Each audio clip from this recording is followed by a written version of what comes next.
Praise the lord.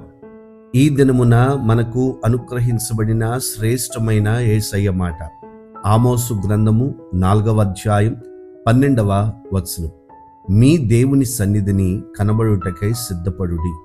ప్రేమైన వార్లారా, ఈ వాక్యము దేవుడు ఇజ్రాయేలు ప్రజలకు ఇచ్చిన గంభీరమైన హెచ్చరిక మరియు దేవుని యొక్క పిలుపును సూచిస్తుంది.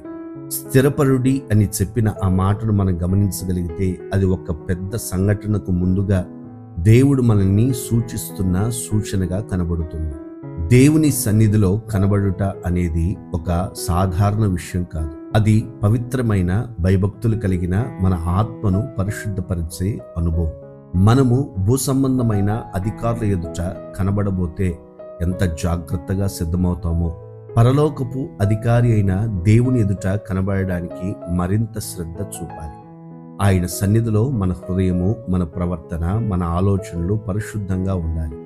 ఈ భౌతిక జీవితంలో మాత్రమే బిజీగా ఉంటూ ఆత్మీయ సిద్ధపాటును మరచిపోతాము. కానీ దేవుడు చెప్తున్నాడు, సిద్ధపడుము. ఎందుకంటే మనం ఏ క్షణములో ఆయన సన్నిధిలో కనబడవలసి వస్తుందో మనకు తెలియదు. మన జీవితంలో ప్రార్థన, వాక్య ధ్యానము, పశ్చాత్తాపము, ప్రేమ, క్షమ, విశ్వాసం వంటివి మన సిద్ధపాటుకు అవసరమైన ఆధ్యాత్మికమైనటువంటి వస్త్రములు. వీటిని ధరించిన వారే దేవుని సన్నిధిలో ధైర్యముగా నిలబడతారు. ఈ మాటలు వింటున్న ప్రియ సహోదరుడా, సహోదరి, నీవు దేవుని సన్నిధిలో కనపడేదానికి సిద్ధపరచబడాలి.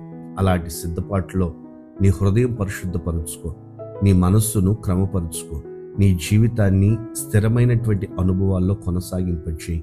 నిశ్చయముగా దేవుడు నిన్ను పరిశుద్ధపరిచి ఆయన సన్నిధిలో నిలబెట్టి నీ జీవితానికి కావాల్సిన సంపూర్ణమైన సంతోషము, సమాధానము, ఆశీర్వాదము ఆయన సన్నిధి నుండి దయచేయునుగాక. ప్రార్థన. పరిశుద్ధుడైన దేవా, మీకు స్తోత్రం చెల్లిస్తున్నాం. మీ సన్నిధిలో కనబడుటకు మా జీవితాన్ని మేము సిద్ధపరచుకోవాలని మీరు హెచ్చరించిన మాట కొరకై మీకు స్తోత్రం చెల్లిస్తున్నాం.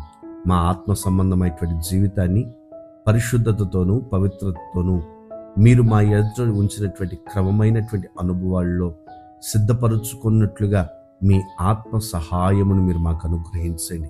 మీ సన్నిధిలో మేము కనబడి మీ సన్నిధిలో దాచి ఉంచిన ఆశీర్వాదముల చేత ఒక్కొక్కరు సంతృప్తి పరచబడినట్లుగా మీ సహాయం అనుగ్రహించి మహిమ పొందుకొనమని యేసు నామమున అడుగుచున్నాము తండ్రి. ఆమేన్, ఆమేన్. God bless you. దేవుని సన్నిధిలో కనబడగలిగేటువంటి ఆత్మీయ సిద్ధపాటును ప్రభు మీకు దయచేసి సంపూర్ణమైన ఆశీర్వాదములతో నింపునుగాక. ఈ వాక్యము దేవుని సన్నిధికి నిన్ను సిద్ధపరచగలిగినట్లయితే, దేవుని సన్నిధిని గూర్చి అవగాహన లేని అనేకులు ఉన్నారు, వారికి షేర్ చేయండి. ఈ మాటల చేత వారి మనస్సును కట్టుకొని దేవుని సన్నిధిలో కనబడి ఆయన సన్నిధిలో ఉన్న ఆశీర్వాదముల చేత సంతృప్తి పరచబడుదురుగాక.